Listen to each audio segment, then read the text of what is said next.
अस्सलाम वालेकुम नाज़रीन, प्रोग्राम दूसरा रुख में खुशामदीद। मैं हूं आपका मेज़बान नादिर गुरामानी। नाज़रीन, इस वक्त मुल्क में अहम इशूज़ जो हैं वो ज़ेर बहस हैं। कल हमने देखा कि ऐवान सदर में एक अहम बैठक हुई, उसकी बाज़ाब्ता कोई प्रेस रिलीज़ तो जारी नहीं की गई, लेकिन जो ज़राए से खबरें सामने आई उसके मुताबिक अटार्नी जनरल ने जो आर्टिकल 6 का मामला है और PTI पे पाबंदी समेत जो सुप्रीम कोर्ट का फैसला है मखसूस नशस्तों के हवाले से, उस हवाले से ब्रीफिंग दी गई कल। और ये भी खबरें सामने आई कि पीपल्स पार्टी ने वक्त मांगा है कि PTI पे पाबंदी के हवाले से जो भी फैसला हो वो आइन और कानून के मुताबिक होना चाहिए, और पीपल्स पार्टी आइन और कानून के मुताबिक जो भी फैसले होंगे उनको सपोर्ट करेगी। लेकिन वक्त मांगा गया है कि बिलावल भुट्टो की वतन वापसी के बाद पीपल्स पार्टी का अपना मुशावरती इजलास होगा, जिसके बाद वफाकी हुकूमत को जवाब दिया जाएगा।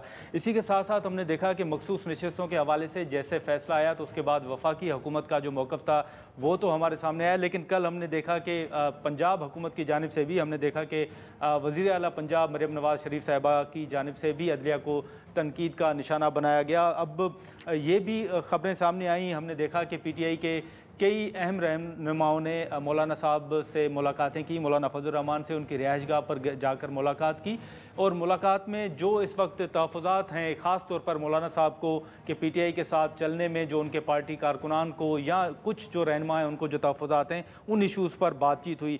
फिर हम ये भी देख रहे हैं कि खैबर पख्तूनख्वा में जो अमन अमान की सूरत हाल है और इसी के साथ साथ जो सियासी सूरत हाल है वो भी मामला एक ज़ेर बहस है। इस सारे मामले में हम ये जानने की कोशिश करेंगे कि ANP जो है वो इस सारी सूरत हाल को कैसे देखती है, ख़ास तौर पर खैबर पख्तूनख्वा के अंदर जो अमन अमान की सूरत हाल और सियासी सूरत हाल जो है उस मामले पर हम बात करेंगे। ANP के मरकज़ी सदर अहमद वली खान साहब हमारे साथ मौजूद हैं। अहमद वली खान साहब, बहुत शुक्रिया सर, आपने वक्त निकाला। सर, इस वक्त आप अगर सूरत हाल देखें तो कभी अदलिया पे तनकीद, कभी इलेक्शन कमीशन पर तनकीद, फिर PTI के ऊपर पाबंदी के फैसले और उसके बाद मईशत की सूरत हाल भी सामने आती है। ये तमाम इशूज़ जो हैं वो ज़ेर बहस हैं। क्या सूरत हाल देख रहे हैं आपके सूरत हाल किस तरफ जा रही है? नादिर भाई, बहुत शुक्रिया। देखें, मेरे ख्याल में तो पाकिस्तान में ये सब चीज़ें कुछ कोई नई नहीं है। ऐसे चीज़ें हमें हर वक्त देखने को मिलती हैं, लेकिन ये सब कुछ से आवाम को क्या फ़ायदा होगा, क्या नुकसान होगा, मुझे इसकी समझ नहीं आती। मैं समझता हूँ कि इन सबको होश के नाखून लेने चाहिए, और ये ड्रामों से निकल के PTI को बैन करें ना करें, आवाम को क्या फ़र्क पड़ेगा? बाबा, आप जी। ये छोड़ें, जो मुश्किलात से ये मुल्क निकल रहा है, आप उस पे ज़रा तवज्जो दें। मैंने तो कल भी कहा कि कि हमारी वफाकी हुकूमत इसमें लगी है कि भई PTI को कैसे बैन करें, और हमारी सूबाई हुकूमत की सारी सियासत कैदी नंबर 804 से घूम रही है। अवाम मर रही है, अवाम की इधर कुछ भी नहीं। और फिर पुख्तनख्वा में आप देखें, पुख्तनख्वा में तो लिटरली हमें नहीं लगता कि कोई हुकूमत नाम की कोई चीज़ है, या अवाम की कोई नुमाइंदगी है।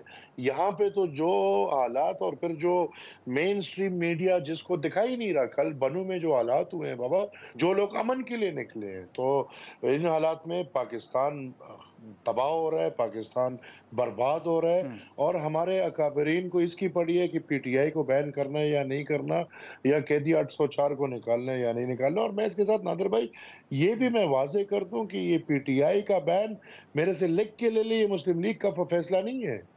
ये फैसला उन्हीं लोगों का अच्छा। है जो लोग करना चाहते हैं, जिन्होंने PTI को बनाया है। लेकिन बदकिस्मती से सियासतदान एक दफा फिर रबर स्टैम्प बन रहे हैं, और उनकी डिक्टेशन को अपने ऊपर लेके आगे लेकर जा रहे हैं। तो अमल साहब, आप समझते हैं कि ये फैसला किसी और का है, लेकिन मुस्लिम लीग नून और उसकी इत्तेहादी जमातें जो हैं वो सहूलतकार बन रही हैं? मुस्लिम लीग नून बिल्कुल इस वक्त सहूलतकारी कर रही है, और वो कोशिश ये भी कर रही है कि बाकी जमातों को भी राजी करे। हम इस पर बात भी करेंगे, लेकिन अब इसमें मुख्तसर अगर ये बताएं कि आप समझते हैं कि तहरीक इंसाफ पर पाबंदी लगनी चाहिए? आप सीनियर सियासतदान हैं और नहीं ANP जी, का बड़ा हमने वाज़ेह इसकी मौक़िफ़ है। मुखालफत की है। आप हमने तो खुद ही इसकी लेकिन जो मुखालफत की वफाकी है, हुकूमत। और हम ये नहीं समझते कि PTI पे बैन या कोई मसले का हल है, या कोई अच्छा तरीका है। वो बैन लगाएंगे, कल को कोई और नाम से निकलेगा, वो तो कोई मसला नहीं है बाबा। ये तो सिर्फ ड्रामाबाजी है सारी। मसला PTI तो नहीं है। मसला अगर आप 9 में भी जाए तो जो लोग हैं उनको पकड़े। पार्टी की क्या गलती है, पार्टी के वर्कर्स की क्या गलती है? जो लोग जिम्मेवार है वो तो हुकूमतों में बैठे हैं, वो तो पुख्तनख्वा में वज़ीर आला हैं, उनकी तो वज़ारतें मिली हुई हैं। ये कोई अच्छी तरफ नहीं जा रहा, ये तबाही की तरफ जाएगी। नहीं तो सर आप समझते हैं अमल साहब के ये बैकडोर राब्तों का नतीजा है कि इस वक्त जो रहनुमा पीटीआई के 9 मई के बाद गिरफ्तार हुए, जेलों में गए, उनमें से एक वज़ीर आला है, कुछ सूबाई वज़रा हैं और कुछ पार्लिमान के अंदर बैठे हुए हैं। जी, बिल्कुल जी, ये कॉम्प्रोमाइज़्ड है। और आप ये देखिए ना, मिसाल अब अभी बाजौड़ में इंतखाबात हुए हैं। आप देखें बाजौड़ के इंतखाबात पुख्तनख्वा की अक्कासी कर रही है, जहाँ पे एक उम्मीदवार 30 करोड़ रुपए लगाता है। ये अक्कासी है हकीकतन। यहाँ पे जो मैं बार-बार कह रहा हूँ कि जो दिखाया गया है, ऐसा कुछ नहीं है। पुख्तून कौम इन हथकंडों से बेज़ार आ चुकी है।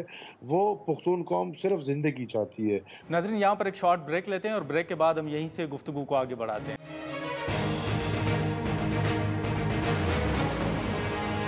प्रोग्राम में दोबारा खुशामदीद।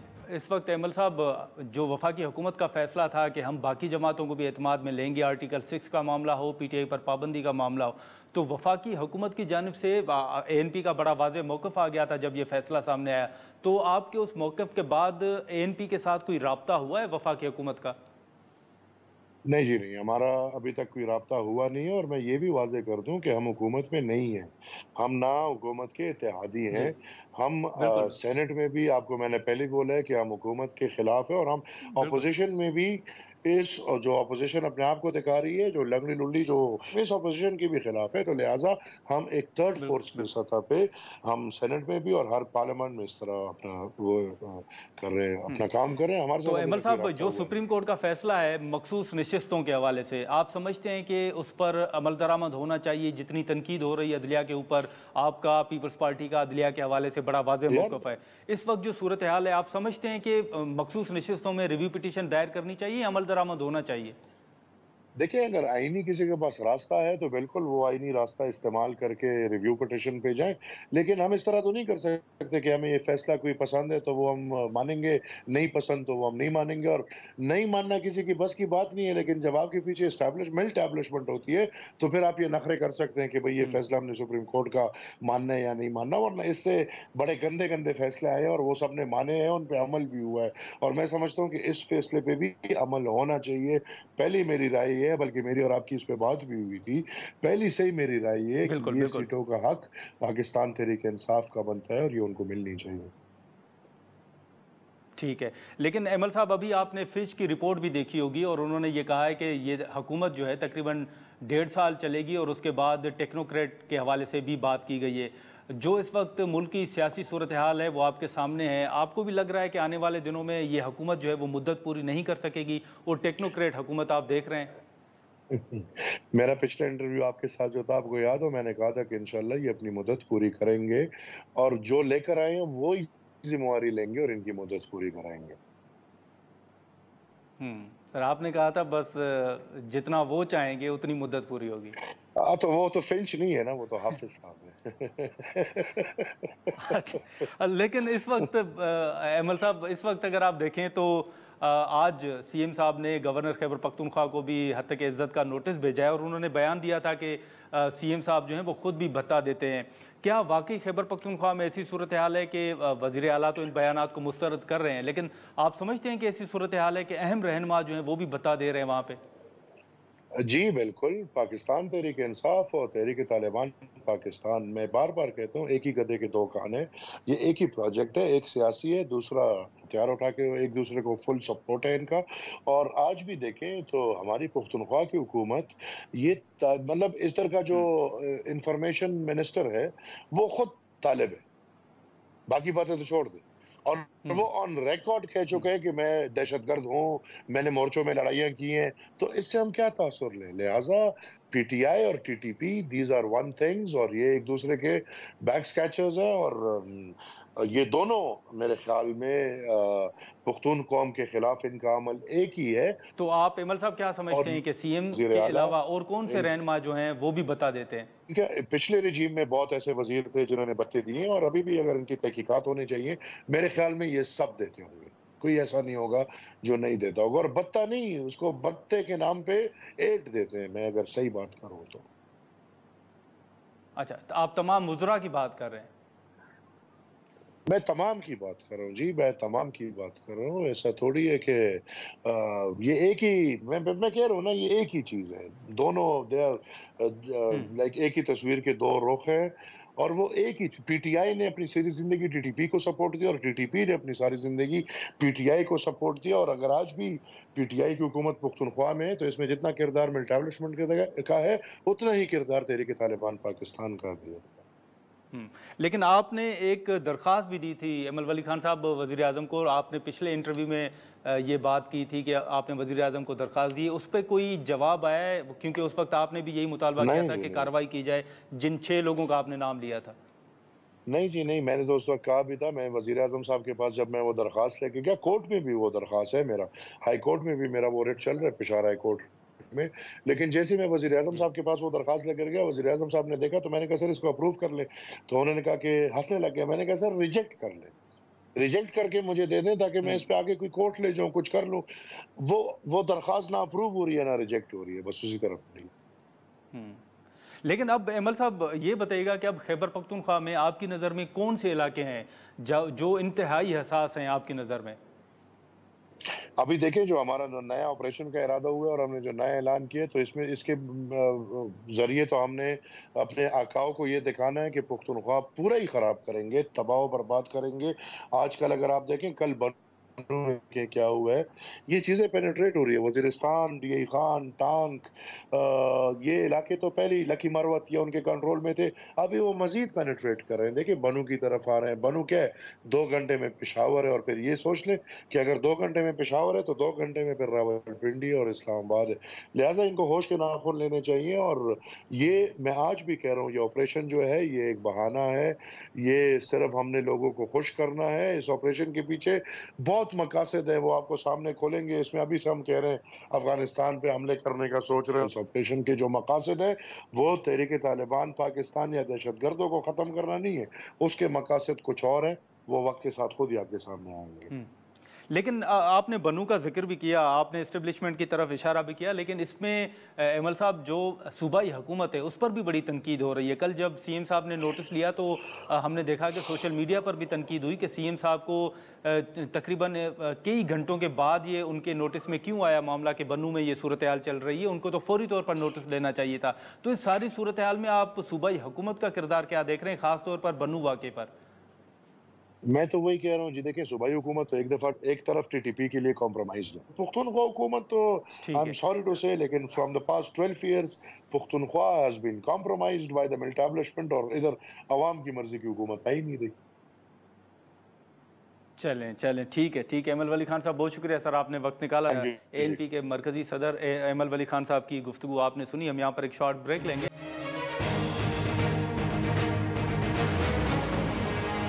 मैं दोबारा खुशामदीद नाज़रीन। अमल वली खान साहब की गुफ्तगू आपने सुनी। इस वक्त पीपल्स पार्टी के हवाले से जो मुख्तलिफ चीज़ें चल रही हैं उस पर हम बात करेंगे। पीपल्स पार्टी के सीनियर रहनुमा हसन मुर्तज़ा साहब हमारे साथ मौजूद हैं। हसन मुर्तज़ा साहब बहुत शुक्रिया सर आपने वक्त निकाला। इस वक्त मुख्तलिफ चीज़ें जो हैं वो चल रही हैं, कभी आर्टिकल 6 की बात हो, पीटीआई पर पाबंदी या मीशत से मुतलिक जो चीज़ें चल रही हैं। अब इन तमाम बातों के दौरान कुछ जो खबरें हैं वो ये भी सामने आ रही हैं कि शायद हुकूमत जो है वो अपनी मुद्दत पूरी ना कर सके। अगर आप फिच की रिपोर्ट का हवाला ये आप देख लें, आप समझते हैं कि वाकई सूरत हाल ऐसी है कि वफाकी हुकूमत अपनी मुद्दत पूरी नहीं कर सकेगी और कोई टेक्नोक्रेट सेटअप आप देख रहे हैं? बहुत शुक्रिया नादिर भाई, आपकी मेहरबानी है, आपने टाइम दिया। देखिए जो मुख्तलिफ चीज़ें हैं, आपने एक तो कहा कि आर्टिकल 6 के हवाले से, फिर आपने हुकूमत की मुद्दत ना पूरी होने के हवाले से। तो मेरी गुज़ारिश ये है कि आर्टिकल 6 तो जो है वो यकीनन हम कहते हैं कि जो भी रियासत के खिलाफ एक्टिविटी हो, वो उस पे आर्टिकल 6 भी लगना चाहिए, लेकिन उसमें ऐसी बदनीति नहीं होनी चाहिए कि किसी शख्स को या किसी ज़ात को या किसी पॉलिटिकल पार्टी को नुकसान पहुँचाने के लिए ज़हन में ये रख के लगाया जाए। अगर वाक़ई ही कोई उसका मुर्तकिब होता है, तो उस पे आर्टिकल 6 लगना चाहिए और ऐसी अगर किसी के पास सबूत हैं, तो वो किसी फ़र्द वाहिद के खिलाफ कार्रवाई हुँ, हो सकती है। ये तो नहीं है कि वो किसी एक पार्टी को उसकी बुनियाद सॉरी बुनियाद जी, बनाकर और आप जी। बंदी की तरफ जाएँ या आर्टिकल 6 उस पे लगा दें, ये नहीं होना चाहिए। अगर वाक़ई वो कोई शख्स इसका मुर्तकिब हुआ है, कोई आइन को हाँ। वायलेट किया हुँ, गया है, तो वो लगना चाहिए। हुँ। और जहाँ तक पाबंदी का ताल्लुक है, मेरी ज़ाती राय है, अभी तक तो कोई पाकिस्तान पीपल्स पार्टी से तो ना ऐसी मशावरत हुई है, ना एतमाद में लिया गया है। एक सियासी कारकुन होने जी। की हैसियत से मैं ज़रूर कहूँगा कि पाबंदी जो है वो किसी चीज़ का भी हल नहीं है और ये अच्छा तजुर्बा नहीं होगा। हमें किसी सियासी जमात को पाबंद करके और उस पे पाबंदियाँ लगाकर तो हम इस सियासी निज़ाम को कमज़ोर करेंगे, हम इस सिस्टम को कमज़ोर करेंगे और ये बड़ी कुर्बानियों के बाद बहाल हुआ था। इसकी जो ख़ामियाँ, ख़राबियाँ हैं टाइमली उन्हें दूर करने की ज़रूरत है, पाबंदी इसका हल नहीं है। जहाँ तक ताल्लुक है ठीक है, लेकिन आपके सवाल का हसन मुर्तज़ा साहब, ये जो इस वक़्त जो आपने पाबंदी का ज़िक्र किया, आपको याद होगा कि इंतखाबात के बाद अगर तहरीक-ए-इंसाफ के तहफ़्फ़ुज़ात हैं, वो ज़्यादातर एस्टेब्लिशमेंट के हवाले से हैं। नून लीग के साथ शायद उनकी लड़ाई कम है। तो आप समझते हैं कि अगर ये वफ़ाकी हुकूमत पाबंदी की बात कर रही है, तो वफ़ाकी हुकूमत किसी दबाव के नतीजे में ये बात कर रही है? देखिए, पाकिस्तान पीपल्स पार्टी जो है, ये विक्टिम रही है हमेशा एस्टेब्लिशमेंट के साथ जो हमारा माज़ी है, वो कोई अच्छा नहीं है। हमने जी, बड़े नुकसान जी। उठाए हैं, लेकिन पाकिस्तान पीपल्स पार्टी ने इदारों को कमज़ोर नहीं किया। पाकिस्तान पीपल्स पार्टी ने किसी शख्सियत के साथ इख्तिलाफ तो ज़रूर किया होगा, पीपल्स पार्टी ने ये नहीं किया कि उस इदारे को तबाह कर दिया जाए या उस इदारे की कुर्बानियों को बुला दिया जाए या उन पे गालम-गलोच और इस किस्म की ज़बान का इस्तेमाल हो। पीपल्स पार्टी का ये मिज़ाज नहीं रहा। पीपल्स पार्टी फेडरल गवर्नमेंट में उनके इत्तेहादी बैठे हुए हैं। बेशक हम हुकूमत का हिस्सा नहीं है, हम कैबिनेट का हिस्सा नहीं है। मगर इसका मतलब हरगिज़ नहीं है कि इस किस्म की बात हो तो पीपल्स पार्टी उस पे अपनी राय ना रखती हो। हम आज सही, भी सही। अपनी पाक अफ़वाज के साथ खड़े हैं। हम उनकी कुर्बानियों को सलाम पेश करते हैं। जहाँ पे वो गलत होंगे हम ज़रूर उन्हें कहेंगे कि आपने ये ज़्यादती की है, आप ठीक है। ये लेकिन आपकी अब दुनिया हसन मुर्तज़ा साहब, जो ट्रिब्यूनल्स की बात हो रही है कि पंजाब के अंदर माहौल बदलने वाला है अगर ट्रिब्यूनल्स में कोई तब्दीलियां नहीं आती ज़्यादातर, तो आप देख रहे हैं कि पंजाब के अंदर वाकई कोई नवाज शरीफ साहब की या मरियम साहिबा की या इवन अता तारड़ साहब की नशिस्त को कोई ख़तरा है? वहाँ पर कोई ट्रिब्यूनल्स के आप देख रहे हैं कि कोई सरप्राइज़ दे सकते हैं? देखिए, अदालती फैसलों पे मैं तबसरा क्या करूँगा? वो तो अदालती फैसले हैं, जब आएँगे सबके सामने होंगे और अगर उसपे हुँ, किसी की शख्सियत को कोई नुकसान पहुँचता है, तो वो बेशक पहुँचे। हुँ। हमारे अदलिया को मज़बूत होना बहुत ज़रूरी है, उसका एहतराम बहुत ज़रूरी है। वो जो भी फैसला करते हैं, पीपल्स पार्टी तो हमेशा हाँ। तहफ़्फ़ुज़ात के साथ भी उनके फैसले मानती रही है और मानने सही। चाहिए। मुआशरे जो हैं, तो आप वो समझते जुल्म हैं के हसन साथ मुर्तज़ा साहब कि ये जो मखसूस नशिस्तों से मुतल्लिक साथ फ़ैसला है, इस मखसूस नशिस्तों से मुतल्लिक फ़ैसले पर भी आप समझते हैं कि अमल दरामद होना चाहिए? देखिए, ये तो डिटेल्ड फैसला आएगा, उसको पढ़ेंगे, उससे देखेंगे और फिर ही उस पे तबसरा किया जा सकता है। अच्छा, ठीक है। लेकिन अब पंजाब के हवाले से या काबीना के हवाले से हसन मुर्तज़ा साहब, माज़ी में भी बातें हुई। ये बताइएगा कि कोई इस पर मज़ीद डिस्कशन हुई है कि पंजाब में अगर पीपल्स पार्टी काबीना में जा रही है, नहीं जा रही, इस हवाले से कोई पेशरफ़्त हुई है? मेरा नहीं ख्याल कि जा रही है क्योंकि पीपल्स पार्टी ने सीईसी के फैसले के मुताबिक ये फैसला किया था कि हम नहीं जाएँगे और अब कोई भी फैसला अगर हुँ। रिव्यू भी होता है, तो वो सीईसी से होगा। अभी ऐसी कोई बात नहीं है और मैं नहीं समझता कि पीपल्स पार्टी जाएगी या उसे जाना चाहिए।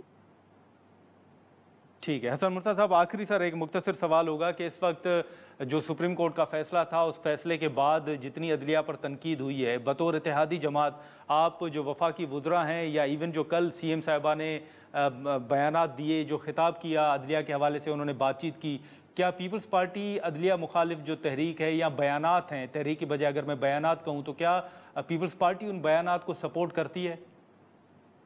मेरा ख्याल है कि अगर पाकिस्तान पीपल्स पार्टी अदलिया के खिलाफ या उनके फैसलों के खिलाफ कुछ करना चाहती, तो शहीद जुल्फ़िकार अली भुट्टो का जो अदालती कत्ल था, हम उस वक्त अदालतों पे हमले करते, अदालतों पे बातचीत करते। पीपल्स पार्टी का ये मिजाज नहीं है कि वो अदलिया का एहतराम ना करें। हमने बड़े सख्त फैसले भी बर्दाश्त किए हैं, लेकिन अदलिया का एहतराम अपनी जगह जो है वो मलूज़ खातिर रखा है। चल ठीक है हसन मुर्तज़ा साहब, बहुत शुक्रिया सर, आपने वक्त निकाला। नाज़रीन, हसन साहब की गुफ्तगू आपने सुनी। अब जो मुख्तलिफ़ चीज़ें या ख़ास तौर पर तहरीक इंसाफ को ये कहा जा रहा है कि वो मुज़ाकरात की मेज़ पर बैठे और तमाम जो सियासी जमातें हैं उनके साथ बातचीत होने चाहिए, तो उस पर क्या होना चाहिए। इवन जावेद हाशमी साहब अब खुल के ये कह रहे हैं कि वो खान साहब को सपोर्ट कर रहे हैं। तो यहाँ पर हम एक शॉर्ट ब्रेक लेंगे और ब्रेक के बाद जावेद हाशमी साहब से हम गुफ्तगू करेंगे।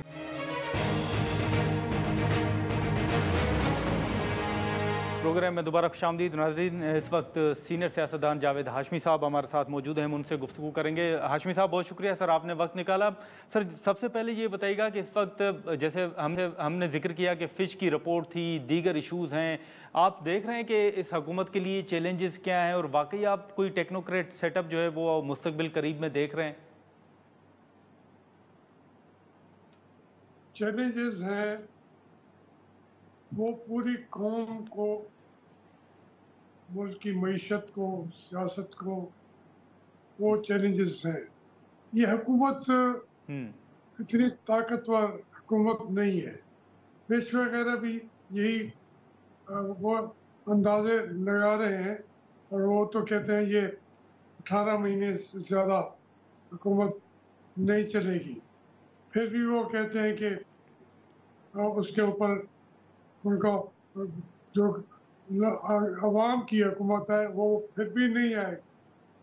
वो तो मसाइल लंबे हैं, लेकिन इसका हम जो हल तलाश करते हैं, दुनिया की एजेंसीज ने तो किसी ने हक में भी रिपोर्ट दी, किसी ने मुखालफत में दे दी, तो वो इश्यूज हैं, उसको सामना करना इस हुकूमत के बस में है ही नहीं। ये लोगों की नुमाइंदा हुकूमत नहीं है। ये वो 18 महीने भी उन्होंने मेरे ख्याल में ज़रा ज़्यादा दे दिए हैं। यहाँ हम अपने लेकिन जावेद हाशमी साहब, फिर अब ऐसी सूरत हाल में, ये जो सियासी सूरत हाल है, इसमें आप खान साहब को क्या तजवीज़ देंगे? ये भी तनकीद हो रही है कि पीटीआई तो सियासी जो फोरम्स हैं उनको वहाँ पर वो आ ही नहीं रही। तो आप समझते हैं कि पीपल्स पार्टी हो, नून लीग हो, पीटीआई के हो, उन जमातों के साथ मुज़ाकरात करने चाहिए, मुज़ाकरात की मेज़ पर आना चाहिए? देखिए, जो इस वक्त की सूरत हालात है, खान साहब तो जेल में बैठा है। आप अगर एक कैदी जो है उसके साथ मुज़ाकरात करेंगे एक अपर हैंड के साथ बैठ के, तो वो क्या मुज़ाकरात कर सकते हैं खान साहब? ये एक जिसको वैसे तो दुनिया कह रही है कि मैंडेट ही उसी को मिला है, अब वो आपके सामने आके दो जानों हो के मुज़ाकरात करे, वो तो समझता ही ये नहीं है। जो असल है वो मेरे साथ मुज़ाकरात करें। तो ये जो फोरम्स होते हैं, सियासी फोरम्स, वो यहाँ इस मुल्क में रहे नहीं रहे। जब आप इशारा कर रहे होते हैं, वो ये है कि असम्बली के अंदर तो बैठे, वहाँ पे आके वहाँ मसाइल के ऊपर वो उसका हल पेश करें और उसका हल के ऊपर अमल बिल्कुल। लेकिन जावेद हाशमी साहब, हाल ही में ये खबरें भी सामने आई कि आपकी भी जावेद हाशमी साहब मुलाकात हुई मौलाना फजल रहमान साहब के साथ। ये बताएं कि उनके भी कुछ बयान आ रहे थे कि पार्टी के बहुत से रहनुमा जो हैं वो पीटीआई के साथ चलने पर रजामंद नहीं है, उनके तहफ़्फ़ुज़ात हैं। तो जो आपकी मुलाकात हुई उन तमाम मौलाना साहब के साथ, तो इन तमाम इशूज़ पर उनकी क्या राय थी? क्या वो पीटीआई के साथ चलने के लिए तैयार हैं?